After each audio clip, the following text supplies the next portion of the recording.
요즘 유튜브에서 한의학 박사 김순열 박사의 활약이 대단한데요. 오늘은 김순열 박사의 신간도서 진짜 식사를 소개해 드리려고 합니다. 진짜 식사 도서에는 우리가 먹으면 건강에 좋은 음식과 절대 먹어서는 안 되는 음식이 가득합니다.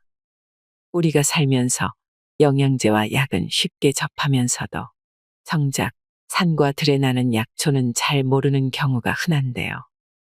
김순열 박사는 진짜 식사에서 우리가 잘 몰랐던 음식 이야기를 쉬우면서도 구체적으로 설명해 줍니다. 김순열 박사님은 한방병원장으로서 그리고 진료 의사 입장에서 건강 유지와 질병 예방의 두 가지 핵심 요인은 생활 습관과 스트레스이며 생활 습관에서 가장 중요한 것이 식생활 습관이라고 말씀하십니다. 여러분은 몸에서 질병을 몰아내고 암세포를 파괴하고 다이어트에 좋은 최강의 음식을 얼마나 잘 알고 계신가요? 오늘 영상이 질병으로 고통받는 분들뿐만 아니라 건강을 지키려는 분들의 식생활에 많은 도움이 되기를 바랍니다. 몸에서 질병을 몰아내는 식사. 양배추를 매일 먹으면 일어나는 일. 2020년 발표된 국가암 등록 통계에 따르면 위암은 전체 암 중에서 10.8%를 차지하고 있다. 암 환자 10명 중 1명이 위암이다. 특히 남성의 경우에는 폐암에 이어서 위암이 암 발생 순위 2위에 올라 있다. 위염, 위궤양도 흔한 질병이다. 우리나라 사람들의 식습관은 위 건강에 악영향을 미치는 요소들이 많다. 빨리 먹는 습관, 짜고 매운 음식, 야식, 흡연, 음주 등이 위 건강을 해치는 요소들이다. 단기간에 식습관을 바꾸기가 어렵다면 위 건강에 도움이 되는 식품 섭취를 적극적으로 늘리는 것이 좋다. 설포라판이 풍부한 양배추. 양배추는 신이 주신 선물이라는 별명이 있을 정도로 맛과 영양의 밸런스가 탁월한 식품이다. 무려 4,000년 전부터 그리스와 로마에서 재배되었고 그 당시에도 위장을 건강하게 해주는 약초와 같은 대접을 받았다. 수학자이자 철학자인 피타고라스가 양배추는 건강과 차분한 기분을 유지해주는 채소라고 칭할 만큼 유명한 건강식품이었다고 한다. 양배추는 십자화과 식물이다. 건강에 조금이라도 관심 있는 사람은 십자화과 식물에 대해 많이 들어보았을 것이다. 브로콜리, 케일, 겨자, 청경채, 콜리플라워 등이 십자화과 식물이다. 십자화과 식물이 유명한 이유는 설포라판이라는 성분 때문이다. 설포라판은 유황 성분이 포함되어 있어서 특유의 씁쓸한 맛을 낸다. 강력한 항산화 효과로 대장암 유방암, 전립선암의 예방은 물론 염증을 억제하여 각종 성인병 예방에 효과적이라고 알려져 있다. 양배추에도 설포라판이 풍부하다. 폴리페놀 성분 비타민 K가 심혈관 질환 예방. 양배추는 폴리페놀 성분을 풍부하게 함유하고 있어서 활성산소를 억제하고 혈압을 내리고 혈소판 축적을 방지하는 효능이 있다. 2016년 제약생물학 논문에 따르면 폴리페놀 성분이 풍부한 적양배추 추출물이 고콜레스테롤 혈증 및 고중성 지방 혈증을 개선하는 데 효과를 보였다. 대동맥 내부에 축적되는 칼슘은 혈관 질환의 발생 위험도를 나타내는 지표 중 하나다. 2020년 호주 에디스코안 대학 로런 블레케노스트 교수팀이 영국 영양학회지에 발표한 결과에 따르면 방울양배추, 양배추 등을 매일 45g 이상 섭취한 노인들에게서는 칼슘이 대동맥에 축적될 가능성이 46% 적은 것으로 나타났다. 양배추의 풍부한 비타민 K가 혈관에서 일어나는 석회화 과정을 억제하는 효과가 있기 때문이다. 글루타민, 설포라판의 항염증 효과. 양배추가 함유하고 있는 글루타민 성분은 강력한 항염증 효과를 나타낸다. 체내 염증 반응이나 알레르기, 통증, 발열, 피부 질환 등을 감소시킨다. 또한 이소티오시아네이트 화합물인 설포라판 역시 항염증 작용이 탁월하다. 그래서 양배추 추출물을 크림 형태로 사용하거나 양배추 랩을 만들어 염증 부위에 양배추 찜질을 하면 효과가 뛰어나다.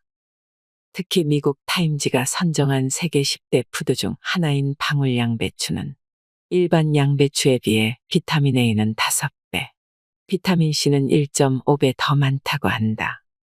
그리고 방울 양배추를 얼려서 보관하면 설포라판 성분이 더 증가하므로 방울 양배추를 한 번 찐 다음 갈아서 얼린 후에 복용하기를 권한다. 안토시아닌 등의 항암 효과. 십자화과 채소는 항암 성분인 파이토케미컬을 풍부하게 함유하고 있다. 그중 안토시아닌은 붉은 색소다. 주로 붉은색을 띠는 적양배추에 많이 들어있다. 이 페놀 화합물이 항암 작용 및 항산화 작용을 한다. 또한 양배추에 들어있는 글루코시놀레이트라는 독특한 생리활성 물질은 쓰고 매운맛을 낸다. 특히 소화기관과 폐에 발생하는 암을 억제하는 효능이 있는 것으로 알려져 있다. 양배추에는 카비놀이라는 성분도 풍부하다. 이것은 암세포의 분자를 변형시키는 능력이 있어서 암세포가 항암제에 더욱 취약해지게 만든다. 그래서 항암 치료를 할 때 양배추를 함께 먹으면 항암 효과가 증가한다. 또한 에스트로겐 수용체를 억제하는 작용이 있어서 유방암과 자궁경부암의 발생도 막아준다. 미국 미시간 주립대와 폴란드 국가식품연구원에 따르면 양배추를 일주일에 3회 이상 섭취한 여성들은 그렇지 않은 여성들에 비해 유방암 발생 위험이 낮아졌다. 식이섬유 비타민이 소화기능 개선. 양배추의 풍부한 식이섬유가 장운동을 도와서 소화기능을 향상한다. 또한 양배추에는 비타민이 많이 함유되어 있다. 비타민은 손상된 위장의 세포 조직을 재생하여 보호하는 기능을 한다. 그래서 위염, 위궤양으로 속쓰림이 있을 때 양배추를 권한다. 다이어트 효과. 양배추는 식이섬유가 풍부하여 장운동을 촉진하고 소화 기능과 배변 활동을 돕는다. 풍부한 섬유질이 포만감을 주어 식욕 조절에 도움을 주기 때문에 다이어트에도 효과가 있다. 도쿄대학 의대 연구팀이 7,000명의 비만 환자를 대상으로 양배추 추출물을 섭취하도록 한 연구 결과 체중 감량 성공률이 무려 93%에 달했다고 한다. 양배추의 부작용. 효능이 많은 양배추라도 약간의 부작용이 있다. 양배추에 비타민 K가 혈액 응고 효과가 있어서 와파린이나 아스피린 같은 혈전 용해제를 복용하는 사람은 주의해야 한다. 갑상샘 질환이 있는 사람은 양배추의 글루코시놀레이트 성분이 요오드의 흡수를 방해하여 갑상샘 호르몬 생성이 감소할 수 있다. 또한 양배추는 고포도맵 식품으로 장내가스를 유발할 수 있으므로 과민성 대장증후군이 있는 사람은 주의해야 한다. 매일 달걀 3개를 먹으면 어떤 일이 벌어질까? 나이가 들수록 근육량이 감소하기 때문에 단백질이 더 많이 필요하다. 근육은 팔다리에만 붙어 있는 것이 아니라 우리 몸 구석구석에 근육이 있다. 위장, 소장, 대장도 평활근이라고 하는 근육이다. 혈관도 근육이다. 혈관이 수축하고 팽창해야 피가 돌기 때문이다. 또한 우리 몸의 기초단위인 세포도 내부의 세포 모양을 유지하기 위한 근육 비슷한 것들이 있다. 근육을 만드는 주원료는 단백질이다.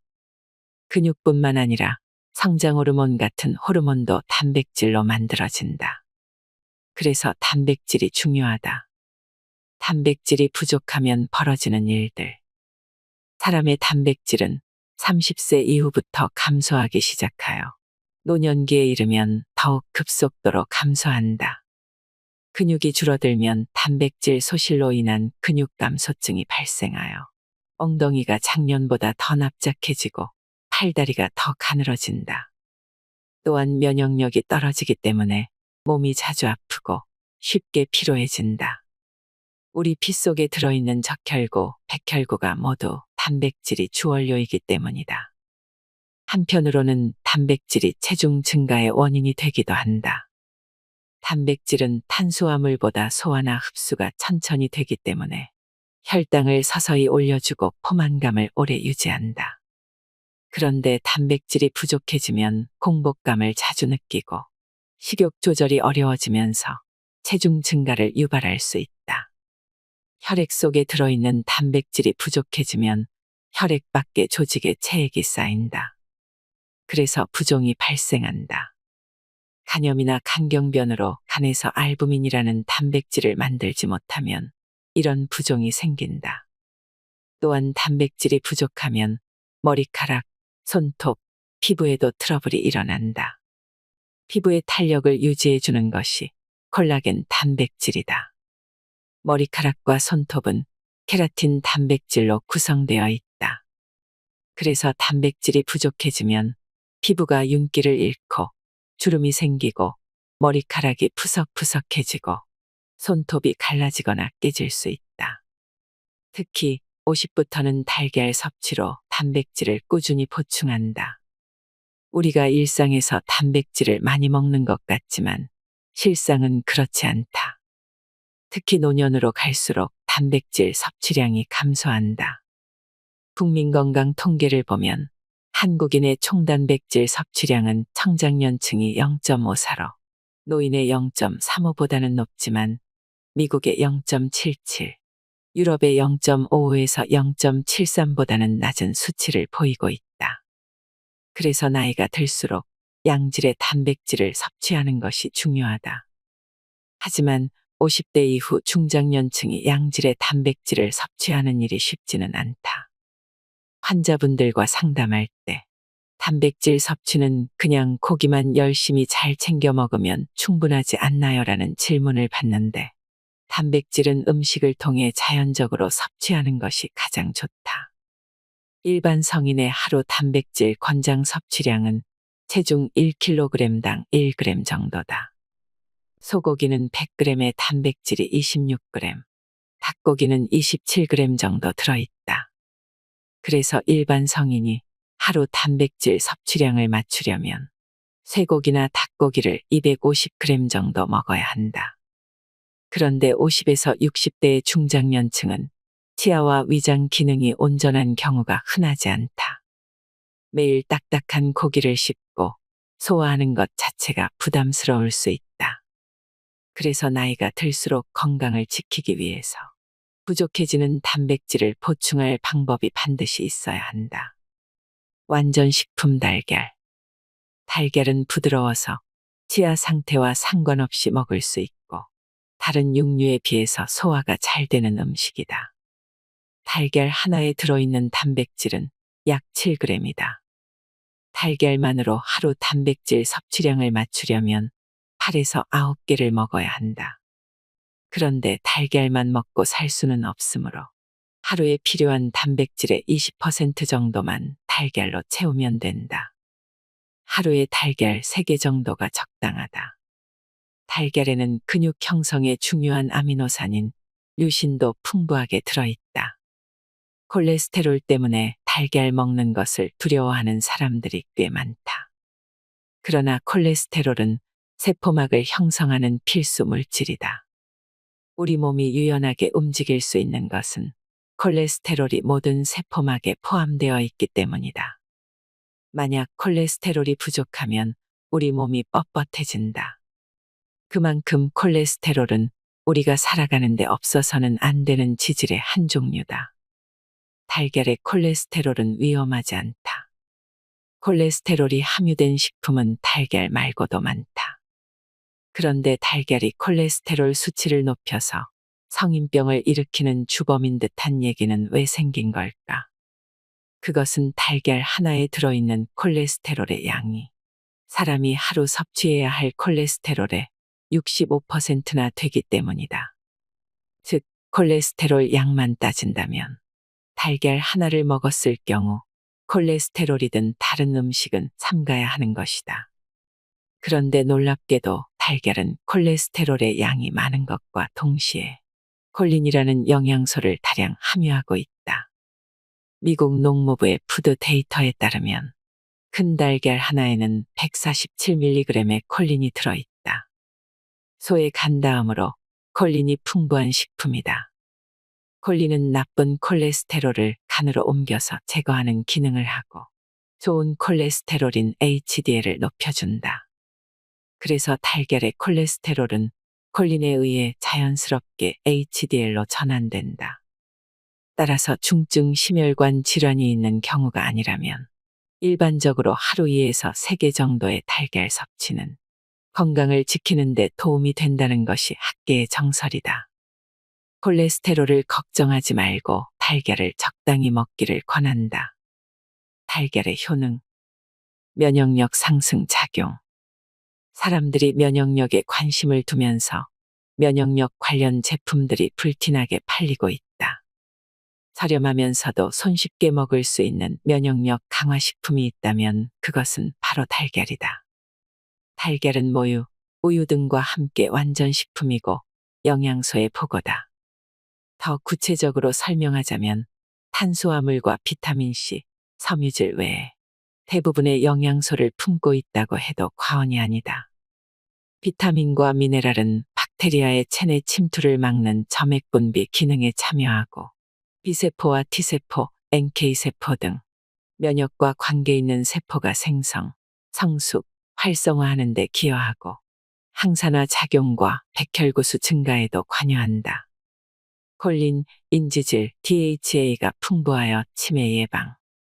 단백질이 풍부하고 다양한 영양소가 골고루 들어있는 달걀을 아침 식사로 먹을 경우 포만감이 오래 유지되어 점심과 저녁 때 폭식을 막아준다. 그래서 다이어트하는 사람들은 달걀을 최애 식품이라고 한다. 달걀에는 신경조직을 만드는 인지질이 풍부하다.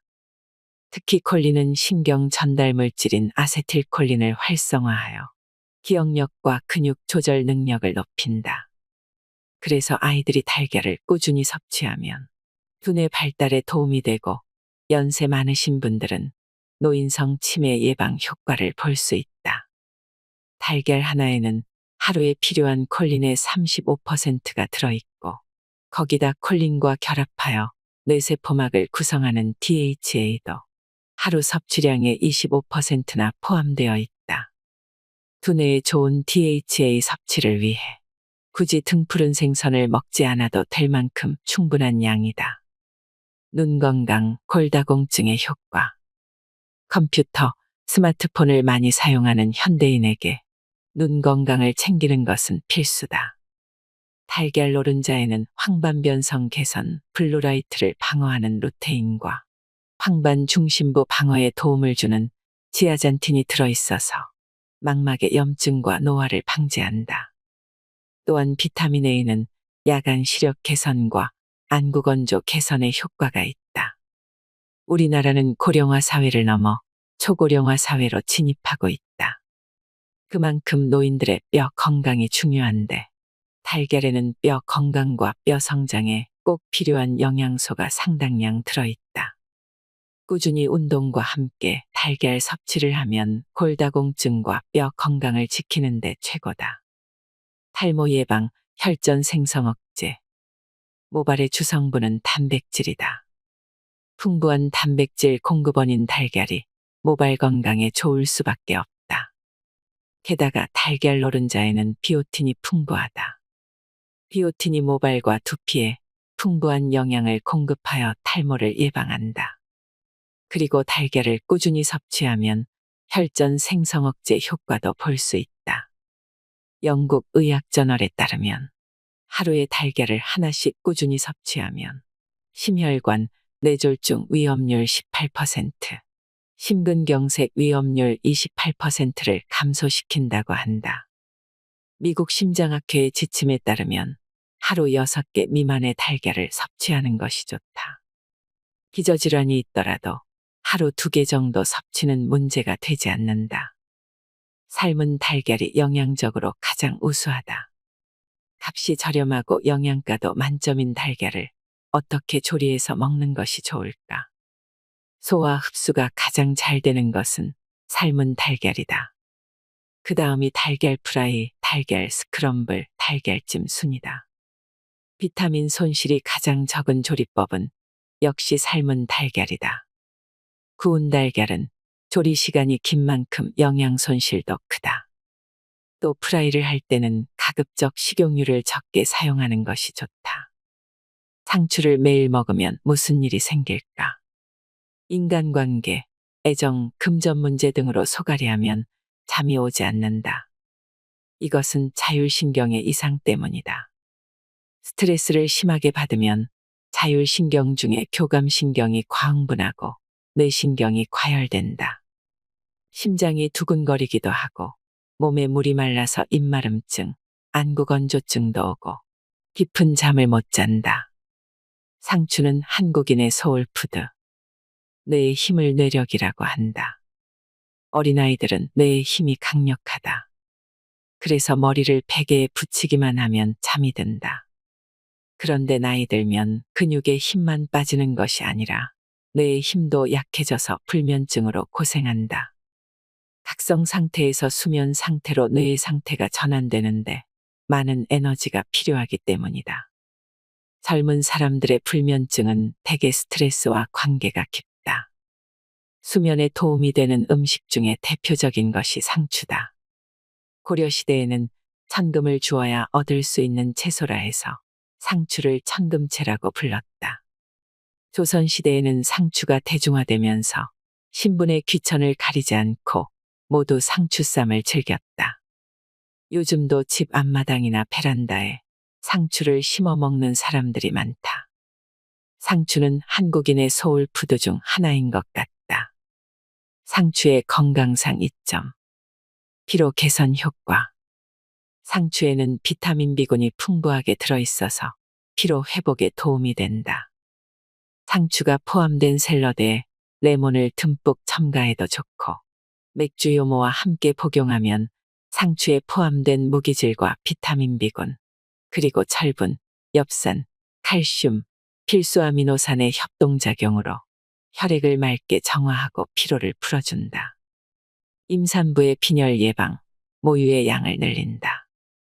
상추는 골다공증에 좋고 엽산이 풍부하게 들어있어서 임산부에게 권하는 채소다. 임산부는 일반 여성에 비해서 세포 분열이 활발하여 엽산이 많이 필요하다. 또한 상추에는 필수 아미노산, 칼슘, 철분 함유량이 많아서 빈혈 예방은 물론 모유의 양을 늘리는 데도 도움이 된다. 대장염 완화. 상추는 대장의 염증을 낮추는 데도 큰 도움이 된다. 엽산이 대장의 염증을 완화하는 역할을 하기 때문이다.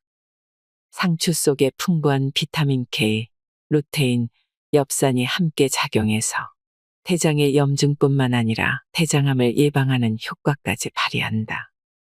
같은 엽채소인 배추나 양배추보다 상추 속에 훨씬 많은 엽산이 들어있으므로 임산부나 대장이 약한 사람은 상추를 많이 먹을 것을 권한다. 불면증 완화. 상추의 잎줄기에서 락투카리움이라는 성분이 나오는데 이 성분은 신경안정 작용을 하여 스트레스와 통증, 불면증을 완화하는 데 도움을 준다. 상추를 많이 먹으면 졸음이 몰려오는데 그 이유가 락투카리움이라는 성분 때문이다. 락투카리움에는 진정 효과 및 최면, 진해 효과가 있어서 졸음을 불러오는 것이다. 그래서 상추를 많이 먹으면 불면증에 도움이 된다. 상추는 쌈으로 먹거나 잠자기 전에 상추를 뜨거운 물에 살짝 우려낸 물을 마셔도 좋다. 눈 신경 보호. 상추에는 루테인 성분과 비타민 A가 풍부하다. 그래서 눈의 신경을 보호해줄 뿐만 아니라 황반변성을 예방하고 눈의 피로를 풀어주는 효능이 있다. 당뇨병 혹은 노안이 와서 눈이 침침해진 사람들은 상추를 먹으면 좋고 비슷한 효능이 있는 달걀 노른자와 함께 먹으면 효과가 더욱 좋다. 다이어트, 미용 효과. 상추는 다이어트, 미용에도 아주 좋다.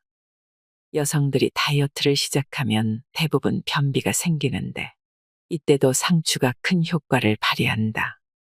상추에는 섬유질이 풍부할 뿐만 아니라 상추의 성분 95% 정도가 수분으로 되어 있어서 편이 딱딱하게 굳어지는 것을 막아주고 편의 양도 늘려준다.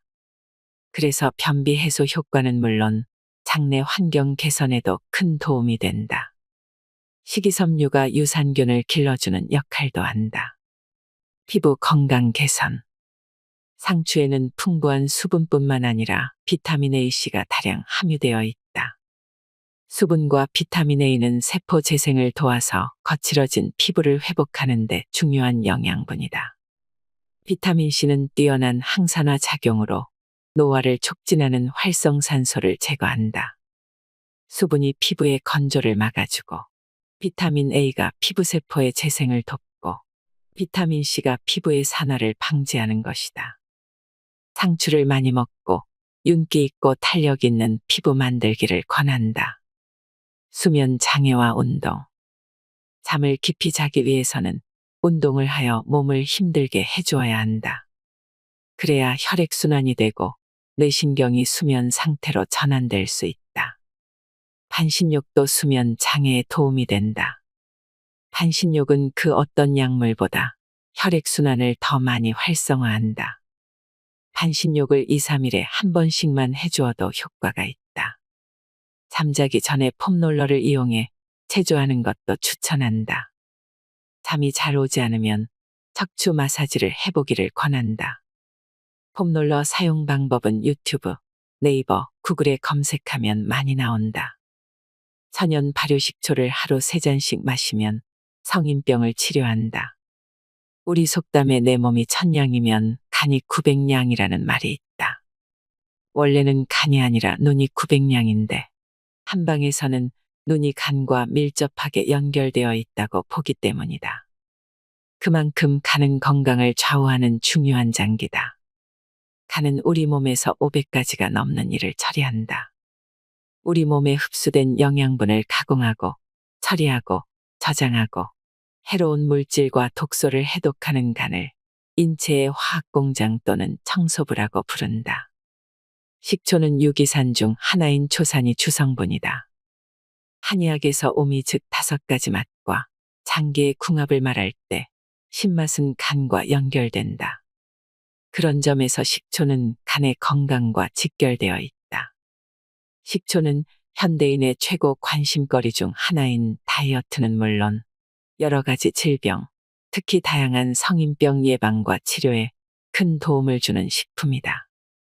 식초의 원료는 당분인데 그만큼 식초가 될 수 있는 재료가 흔하다는 것이다.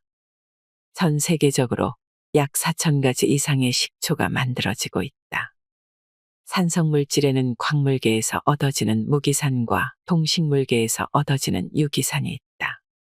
무기산은 인체에 해로운 독극물에 가까워서 식품이 될 수 없다. 반면에 유기산은 각종 아미노산, 구연산, 사과산, 호박산, 주석산 등 60여 가지가 넘는다. 유기물인 당분을 원료로 만들어지는 식초는 유기산 중 하나인 초산이 주성분이다. 초산의 주요 기능은 살균, 해독, 분해, 보존으로서 이러한 초산의 기능이 간의 주요 기능과 대부분 겹친다. 그래서 식초를 꾸준히 먹으면 간이 해야 할 일을 많이 덜어줄 수 있다. 식초가 성인병에 미치는 영향. 간 기능 개선. 식초는 간 건강에 좋은 음식이다. 간은 영양분 및 호르몬 대사에 깊이 관여하는 장기다. 간이 약해지면 이러한 기능이 위축되어 피로물질이 누적되고 배출에도 문제가 생기면서 만성 피로가 온다. 노폐물의 누적은 결국 간에 무리를 주고 지방간으로 이어지게 된다. 그래서 간 기능을 활성화하는 식초를 꾸준히 섭취하면 간 기능 저하를 예방하고 치료하는 데 큰 도움이 된다. 이뇨작용으로 수독을 제거하고 혈압을 낮춘다. 나이가 들수록 신경 써야 할 것 중에 하나가 혈압이다. 고혈압의 원인은 다양하지만 그 중에서 과도한 지방 섭취 혹은 지방 분해 기능 저하 문제 때문에 발생하는 경우가 많다. 식초는 지방 합성을 방해하여 고혈압을 예방하거나 치료하는 데 도움을 준다. 앞에서 언급했듯이 식초는 당 대사를 촉진하여 당이 지방으로 합성 저장되는 것을 막아준다. 또한 혈중 콜레스테롤 수치에 영향을 주는 중성지방의 수치를 낮추는 역할도 한다. 게다가 식초의 신맛이 짠맛에 대한 욕구를 떨어뜨려 식초를 넣은 음식을 즐겨 먹게 되면 염분 섭취를 줄여 고혈압에 도움이 된다. 이 밖에도 식초는 이뇨 작용이 강하여 이뇨로 수독을 제거하고 혈압을 낮춘다. 당 대사를 촉진해서 혈당을 내린다. 먹을 것이 풍부한 현대인은 당뇨를 늘 신경 써야 한다. 식초는 당뇨로부터 우리 몸을 지킬 수 있도록 도와준다. 당뇨로부터 자유로워지려면 우리 몸에 들어온 탄수화물과 지방의 에너지 대사가 균형이 맞아야 한다. 식초는 소화효소 분비와 당 대사를 촉진하는 역할을 통해 혈당을 낮추는 데 효과적이다. 소화효소 분비를 촉진한다. 식초는 고혈압, 당뇨 같은 성인병 외에도 다양한 질병의 예방과 치료에 뛰어나다. 소화가 잘 되지 않는 위장병이 있는 경우에도 식초가 도움이 된다. 식초가 위액 분비를 촉진하여 소화를 돕는 역할을 하기 때문이다. 또한 살균 작용이 강해 헬리코박터 같은 위장 내유의 세균의 번식을 막아준다. 다만 위벽이 얇아져 있거나 위궤양이 있어서 속쓰림과 복통이 있는 사람은 식초를 삼가는 것이 좋다. 특히 공복에 식초 마시는 것을 피해야 한다. 식초를 복용하고 싶을 때는 반드시 식후에 물과 최대한 희석해서 최소한으로 마시는 것을 추천한다. 항염증과 이뇨작용. 식초는 항염증 및 이뇨작용을 도와 우리 몸의 노폐물 배출이 원활하게 한다. 즉, 신장병 예방과 치료에 도움이 된다. 신장은 집으로 말하면 하수시설에 해당한다. 신장에 이상이 생긴다는 것은 우리 몸에서 생성되는 노폐물 배출이 제대로 되지 않는 것이다. 마치 집에 하수구가 막혀 더러운 오물이 역류하는 것과 같은 현상이다. 그래서 부종이 생기거나 독소 역류로 인한 여러 가지 문제가 생길 수 있다. 해독 기능이 우수한 식초를 꾸준히 섭취하면 신장병 예방에 도움이 된다. 다이어트 효과. 식초에 풍부하게 들어있는 펙틴은 장운동을 촉진하고 유산균의 먹이가 되어 장내 유익균을 증가시킨다. 그래서 식초는 변비나 설사 예방에도 좋은 식품이다. 앞에서 식초가 탄수화물이 지방으로 변하는 것을 막아주고 지방 분해에도 관여한다고 했는데, 그런 이유로 식초는 비만 예방과 때려야 뗄 수 없는 관계에 있고 다이어트 식품의 대명사라 할 수 있다. 식초를 꾸준히 섭취하면 체지방이 빠르게 빠지는 것을 체험할 수 있다. 또한 식초는 칼슘 흡수를 돕는다. 칼슘은 골다공증에 좋을 뿐만 아니라 스트레스로 인해 예민해진 신경을 안정시키는 작용도 한다. 그래서 칼슘이 부족하면 불면증이 생긴다. 식초를 잠들기 1시간 전에 먹으면 불면증 예방에 더욱 좋다.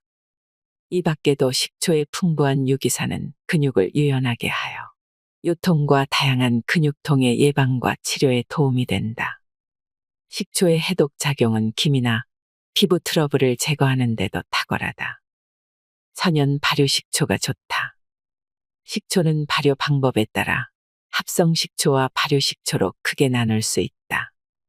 합성식초는 빙초산을 말하는데 석유를 원료로 합성한다. 식용으로 사용되기도 하지만 건강을 위해 복용할 때는 제외하는 것이 좋다. 발효식초는 다시 두 가지로 구분된다. 식품 공장에서 만들어진 양조식초와 천연 발효식초로 나눌 수 있다. 둘 다 양조식초이긴 하지만 차이가 있다. 공장에서 만들어진 양조식초는 당분을 발효하여 알코올을 만드는 과정을 생략하고 이미 만들어진 알코올인 주정을 사용하여 식초를 만든다. 이렇게 만들어진 식초에는 아무런 영양분이 없고 순수한 식초일 뿐이다. 하지만 천연 발효한 양조식초는 1차 알코올 발효와 2차 초산 발효를 모두 거치면서 많은 생리활성 물질이 생성된다. 이때 생성되는 생리활성 물질이 항산화 작용, 해독 작용, 면역 기능 증강 작용, 호르몬 조절 작용, 항균 또는 항바이러스 작용을 통해 노화를 지연시키거나 각종 성인병을 예방하는 것으로 알려져 있다. 그래서 건강과 관련된 목적을 가지고 식초를 복용할 때는 반드시 천연 발효 식초를 먹는 것이 좋다. 과용하면 역효과. 식초는 산성이 강하여 과용하면 오히려 역효과가 날 수 있다. 하루 10에서 20ml를 500cc 이상의 충분한 물에 희석하여 최소한의 양을 2에서 3차례 나누어 마시는 것이 좋다. 위장이 약한 사람은 공복에 마시지 말고 식간이나 식후에 복용할 것을 권한다. 혈관 건강에 최고인 양파, 사과, 피칸 주스. 날씨가 추워지면 혈관 질환, 특히 뇌혈관 질환이 발병하기 쉬워서 혈액순환이 잘 되지 않는 노인이나 고혈압, 고지혈증이 있는 사람은 더욱 조심해야 한다. 혈관은 우리 몸에서 중요하다. 기본적으로 혈관은 체내의 장기들의 혈액을 운반하여 영양분을 공급하고 노폐물을 수거한다. 만약 혈관이 건강하지 않으면 체내의 모든 장기가 혈액을 통해 영양분을 공급받지 못하므로 제대로 기능하기가 어렵다. 혈관이 좁아지거나 염증이 생기고 이에 따라 혈류가 감소하거나 완전히 차단되는 등의 이상 증세를 혈관 질환이라고 한다. 혈관 질환이 생기면 무서운 점. 혈관 질환이 무서운 이유는 어느 한 곳만 아픈 것이 아니기 때문이다. 혈관은 체내의 모든 장기에 혈액과 영양분을 공급하기 위해 우리 몸 구석구석까지 퍼져 있다. 그래서 한 부위의 혈관에 병이 생기면 몸 안의 다른 혈관들도 병이 들게 된다. 혈관과 직결된 병은 중풍, 협심증, 심근경색, 혈관성 치매 등이다. 예를 들어 협심증으로 치료받은 환자가 나중에 중풍이 생기거나 또는 중풍에 걸리고 심장마비로 사망하게 된다. 우리나라 3대 사망 원인 중 하나이면서 심내혈관 질환에 속하는 뇌졸중과 심장질환은 특히 중년이 되면 발병률이 높아진다. 최근에는 고혈압, 비만, 당뇨병과 같은 만성질환이 발생하는 연령이 점차 낮아지면서 청년들까지도 뇌졸중과 심장질환의 위험이 증가하고 있다. 그래서 남녀노소 할 것 없이 혈관 건강을 챙겨야 한다. 혈관 건강에 좋은 음식. 양파는 혈관 청소부. 양파는 혈관 청소부라고 불릴 정도로 혈액 건강에 좋은 성분이 포함되어 있다. 양파에 함유된 퀘르세틴은 혈관벽의 손상을 막을 뿐만 아니라 나쁜 콜레스테롤인 LDL의 농도와 혈압을 낮춘다. 퀘르세틴은 양파 껍질에 많이 들어있다. 또한 양파의 매운맛을 내는 유아알일은 혈관을 확장하는 데 도움을 준다. 양파를 까다 보면 눈물이 절로 나게 되는데 이렇게 양파의 매운맛을 내는 성분이 유아알일 성분이다. 유아알일은 양파에만 있는 것이 아니라 마늘에도 들어있다. 유아알일은 특히 혈액순환을 도와서 심혈관 질환에 큰 도움이 된다. 유아알일은 휘발성이 강하여 열을 가하면 대부분 사라진다. 그래서 양파와 마늘을 익히면 매운맛이 사라지는 것이다. 양파는 콜레스테롤 수치를 떨어뜨리는 효과가 크고 혈관을 확장하기 때문에 고혈압에도 좋다. 혈관을 확장하고 콜레스테롤 수치를 낮추면 혈액이 맑아지고 혈관이 튼튼해진다. 양파는 생양파를 먹는 것이 가장 좋지만 영양 성분이 열에 강하기 때문에 끓이거나 튀겨도 영양분의 손실이 크지 않다. 퀘르세틴은 열에 강하고 유아알일은 열에 약한 특성이 있다. 동맥 경화를 예방하는 사과. 사과는 아침에 먹으면 금사과, 저녁에 먹으면 독사과라고 한다. 하지만 이것은 사실이 아니다. 사과는 저녁에 먹어도 몸에 좋고 저녁에 먹은 사과는 장을 청소하는 역할을 하여 아침에 쾌변을 보게 해준다. 그래서 필자는 저녁에 먹는 사과를 장을 청소하는 똥사과라고 부른다. 장이 좀 약한 사람의 경우에는 저녁에 사과를 먹고 아침에 편을 보면 편이 묽어지거나 편에 사과가 그대로 나온다고 하소연하는데 이것도 꼭 나쁜 것은 아니다. 사과에는 다량의 식이섬유가 함유되어 있어서 소화 흡수가 되지 않는다. 장이 튼튼한 사람은 대변에 섞여서 덩어리로 나오기 때문에 문제가 없다. 그러나 장이 약한 사람은 대부분 편이 풀어져서 나오기 때문에 사과가 소화되지 않은 상태 그대로 편으로 나온 것을 보게 되는 것이다. 이렇게 소화되지 않는 사과 알갱이가 장을 청소한다. 사과에 들어있는 식이섬유를 펙틴이라고 한다. 펙틴은 혈관에 쌓인 악성 콜레스테롤의 배설을 촉진하고 칼륨이 풍부해서 급격한 혈압 상승을 막는다. 혈관이 딱딱해지고 좁아지는 동맥경화 예방에도 도움이 된다. 또한 사과에 들어있는 클로로겐산 성분이 콜레스테롤을 줄여준다. 사과는 다이어트에도 좋은 음식이다. 브라질 리우데자네이로 주립대학 연구팀에 따르면 과체중의 여성을 대상으로 매일 사과 300g을 섭취시켰더니 과일 대신 다른 음식을 먹은 사람들보다 체중 감소가 더 많았다고 한다.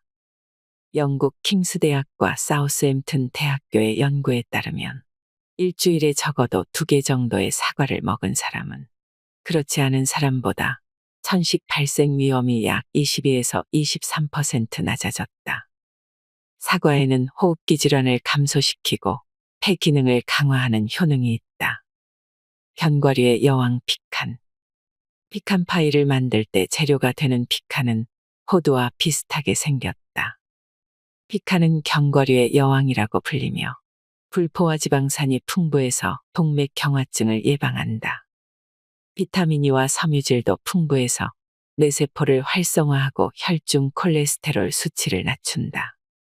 피칸은 풍부한 칼륨 덕분에 체내에 쌓인 나트륨 배출을 도와준다. 피칸 속에는 뇌신경 발달에 중요한 엽산이 풍부하다. 호두보다 2배나 많다. 어린아이들의 두뇌 발달에 좋은 비타민 B군의 함량도 높다. 그래서 뇌신경을 안정시키고 집중력을 향상하는 데 도움이 된다. 또한 피칸은 면역력 강화에도 도움이 되는데 그 이유는 아연이 풍부하기 때문이다. 그래서 피로 개선과 인체 전반의 대사작용을 개선하는 효능이 있다. 양파, 사과, 피칸 주스 만드는 법. 양파 100g, 사과 50g, 피칸 25g, 그리고 물 250ml를 준비한다. 양파와 사과를 깨끗하게 씻어서 잘게 자른다. 사과는 껍질째 준비해도 무방하다. 피칸도 흐르는 물에 깨끗하게 씻는다. 이 재료들을 모두 믹서에 넣어 잘게 갈아준다. 그러면 양파, 사과, 피칸 주스 완성이다. 이 주스를 하루에 한 컵씩 7일 동안 마셔보면 몸이 변하는 것을 느낄 수 있다. 단, 너무 늦은 밤이나 아침 공복에 마시는 것은 피하자. 속이 쓰리거나 소화장애가 생길 수도 있기 때문이다. 일주일 복용하고 몸에 무리가 없으면 계속 마시면 된다. 양파 때문에 약간 불편하면 2에서 3일 쉬었다 마셔도 상관없다. 양파의 매운맛, 사과의 달달한 맛, 피칸의 고소한 맛이 입맛에 딱 들어맞을 것이다. 김순열 박사의 저서 진짜 식사를 읽은 뒤의 느낌을 한마디로 정리하면 각 가정에 한 권씩 두고 읽어야 하는 한글 동의보감이 업그레이드된 필수 건강서적이라는 생각이 들었습니다. 이 책에는 우리가 매일 먹는 음식에 관한 이야기가 담겨 있습니다. 평소 유튜브 김순열 TV를 즐겨보셨던 분들이라면 참 반가운 책이 아닐까 합니다. 사람에게는 먹는 것이 가장 중요합니다. 음식이 부족해서 병이 나는 경우는 거의 없습니다.